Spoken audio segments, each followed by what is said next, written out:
Bonjour à tous, bienvenue chez Contraction Culturelle, l'émission qui vous parle des arts et des artisanats d'aujourd'hui.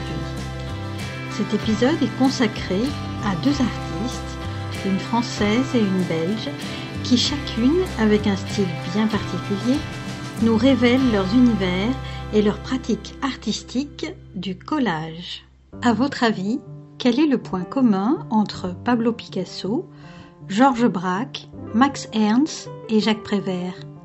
Eh bien, tous les quatre ont réalisé des collages. Brigitte Rebout et Catherine Darra marchent sur les traces de leurs illustres prédécesseurs. Elles ont bien voulu nous accueillir dans leurs ateliers respectifs. Bonjour Brigitte, pourrais-tu nous parler de ton parcours ? Eh bien, mon parcours, je dirais que ça a commencé dans l'enfance et que ça ne s'est jamais arrêté. J'ai toujours éprouvé le besoin de bricoler des choses, de peindre, de dessiner. Quelles sont tes sources d'inspiration ? Tout ce que j'ai vu en art est en moi de toute façon et m'inspire forcément parce que l'inspiration vient de la réalité et de ce qui nous entoure. Ma source d'inspiration première, c'est quand même la nature. Parce que la nature, c'est infini. Et qu'est-ce que tu entends par nature ? Est-ce que tu peux préciser ? Les fleurs, les plantes, le bois, la pierre. Donc les matières. Les matières, ce qui est cosmique, quand même, les étoiles, enfin tout, les montagnes, les paysages, tout est inspirant, les brins d'herbe. Tu vois, il y a une manière de regarder les choses, aussi bien dans l'infiniment petit que dans le grand, qui est extrêmement inspirant. Ça, c'est ma première source d'inspiration. Maintenant, je suis très friand d'art, forcément, et tout ce que j'ai vu, tout ce que j'ai pu voir là dans ma vie jusqu'à présent m'inspire. Par rapport à une démarche, on va dire, environnementale, oui. Alors, ou un rapport à la nature, voilà. Est-ce que tu peux nous parler de ça ? Oui. Alors, mon métier, c'est de peindre, mais j'ai choisi de coller parce que c'est une démarche écologique. C'est pour montrer qu'on jette énormément de choses qui sont belles, dont on ne fait même pas attention, dont on ne tient pas compte. Et c'est ça qui me pousse à faire des collages. C'est-à-dire c'est ce gâchis, c'est mettre le doigt là-dessus, sur tout ce qu'on jette, quoi. De toute façon, je pense que quand on a une idée, une démarche, il y en a d'autres qui l'ont en même temps, forcément. Hein, parce que moi, je pense qu'on est tous reliés, enfin je le sens comme ça, un peu Jung, l'inconscient collectif, on est tous reliés. Il y a une idée qui pointe à un endroit, et si tu la réalises pas, il y en a un autre là, à l'autre bout, qui va faire la même. Je pense que les idées, on les partage, quoi. L'inspiration nous traverse, on l'exprime, mais ça appartient plus à l'inconscient collectif qu'à un individu. 2003, voilà, 2002, 2003, j'ai recommencé à récupérer des papiers. C'était à Noël d'ailleurs, des papiers de chocolat que je trouvais tellement beaux. Ces couleurs de papier de chocolat, de papier argenté, là, je ne sais plus le nom. Je les gardais et j'ai commencé à faire un collage là et je me suis dit tiens, je vais en faire d'autres. J'ai commencé à faire des bandes, voilà, les kakémonos. Et là, du coup, j'ai exposé au Pont-Loup toute une série de kakémonos qui font un peu vitrail, c'est un peu de la bondieuserie à la fois indienne et viennoise et tout ce qu'on veut. Voilà, et puis pendant tout un moment, je me suis fait envoyer tous ceux qui partent, même maintenant, hein, tous les copains qui partent à l'étranger, je leur demande de me ramener des papiers. Parce qu'il y a des papiers en Inde, par exemple, enfin partout. Hein. Il y a des papiers magnifiques en Italie.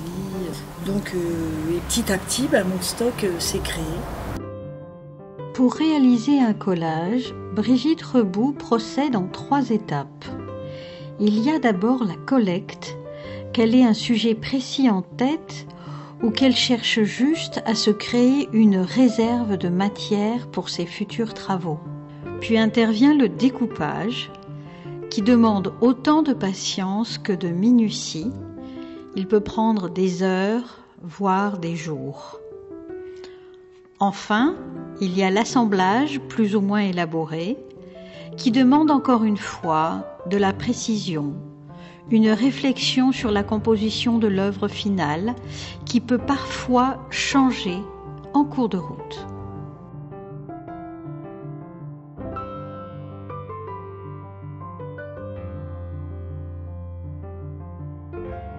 L'esthétique de ces travaux, que l'on pourrait comparer au collage cubiste, laisse parfois la place à une critique sociétale. Voilà. Et donc c'est que des papiers de boucher avec la viande, parce que je suis quand même assez révoltée par l'industrie alimentaire par rapport aux animaux.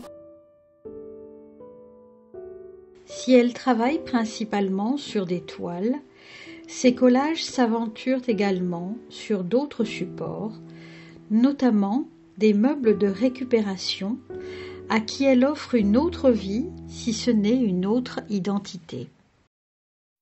Nous nous retrouvons maintenant dans l'atelier de Catherine Dara, qui va nous parler, entre autres, de ses influences. Mais ma première approche artistique, c'était le papier. Après, le découpage comme ça, c'est venu... Je suis partie de quelque chose de un peu comme quand on débute avec la bombe dorée. Je faisais des petites cartes postales. J'ai travaillé dans une librairie d'art et d'architecture à Bruxelles, de peinture fraîche, pendant 10 ans. Et donc, je suis tombée sur un très très joli petit livre de Prévert. Je ne savais pas que Prévert avait fait du collage. Et donc, il y a eu une exposition à l'Hôtel de Ville de Paris où ils exposaient les originaux, à laquelle je suis allée. Je suis rentrée, j'étais à peu près en transe. Ça a continué avec une autre exposition que j'ai vue après à Orsay, sur Ernst, qui a fait une exposition qui s'appelle La Semaine de Brandage. Alors, pouvez-vous nous parler de ce qui motive votre travail? Quand on est créateur, aussi modeste que je puisse être, c'est un truc, c'est là. C'est irrépressible. On a envie de faire, je ne sais pas pourquoi, c'est comme ça. Ça dépasse tout. Si j'ai 5 minutes, 10 minutes, ce ne sera pas pour faire du shopping, ce sera pour couper des images, explorer des magazines, c'est clair.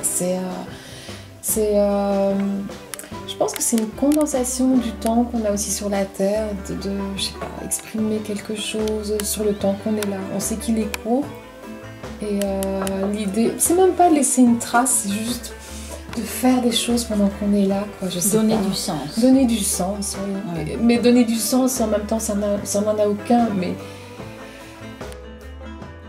Alors, dites-nous, comment procédez-vous pour travailler vos collages? Ben voilà, là, il y a le rideau que j'ai découpé. J'ai fait apparaître un personnage qui n'était pas là, avec un mur qui appartient pas à cette image non plus. Là, un autre personnage, j'ai redécoupé la fenêtre. Et en même temps, c'est une sonnette qui marche. Mais complètement trafiquée. Puis alors j'adore quand je peux faire dépasser des bras sur des rebords. Oui, j'aime bien de temps en temps jouer avec le côté relief du découpage. Je ne fais rien de façon totalement innocente, par exemple. Aussi, c'est pour ça, je ne sais pas où j'ai trouvé ça, mais nouveau trafiqué à mort. Là, j'ai mis une tête d'oiseau au personnage, et puis je ne sais pas où j'ai trouvé cette image. L'oiseau, là, je l'ai rajouté, mais je trouve ça mystérieux, quoi. Et puis, il y a une échappée quand on fait ça. Quand on pense pas à la maladie, à la mort, à ses soucis, à les soucis à venir, les soucis qui sont arrivés. Je veux dire, c'est une bulle d'absence. On est dans le moment tellement présent que celui d'avant, celui d'après, on compte pas pendant qu'on fait ça. Alors par contre, la frustration, c'est quelque chose de très intéressant. Parce que quand on a tout le temps, j'ai vu cet été, j'avais pas mal de temps, et ben en fait, j'y suis pas allée tant que ça. J'ai beaucoup profité de l'été, de me reposer et tout. Et en fait, quand on manque de temps, je pense qu'on fait une espèce de... Dans l'urgence. Ouais, d'économie, quoi. C'est là, j'ai une heure, j'y vais. J'ai une idée, j'y vais. Je laisse pas passer le truc.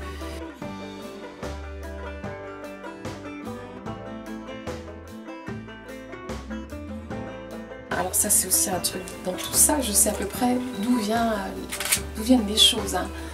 Je sais que ça vient d'un truc de déco, que ça vient d'un terre sauvage, que le terre sauvage c'est machin qui me les a donnés, enfin, j'ai une espèce de lien presque affectif avec qui me donne quoi comme image. France Culture, mon radiateur et mes images. C'est le moment où je suis le plus heureuse dans ma vie en fait, là. J'espère que ces 2 rencontres dans l'univers du collage vous auront aiguisé le regard. N'hésitez pas à nous le faire savoir dans les commentaires en laissant un petit pouce bleu, en partageant cette vidéo, en en parlant autour de vous. De même, si vous souhaitez nous faire connaître un artiste ou un artisan, contactez-nous. Voilà, cet épisode est terminé, mais n'oubliez pas les bonus. Contraction culturelle, c'est l'émission qui vous parle des arts et des artisanats d'aujourd'hui. Et puis ça, c'est toutes les étiquettes de fromage. Alors là, on est gâtés en France. Super bien passé. Je me dis que je pourrais peut-être reconstituer une pelouse à un moment donné. Quand je reçois la Gazette de Rouault, là, c'est... mais c'est nul, mais ça fait ma journée, quoi. C'est vraiment du plaisir, du plaisir.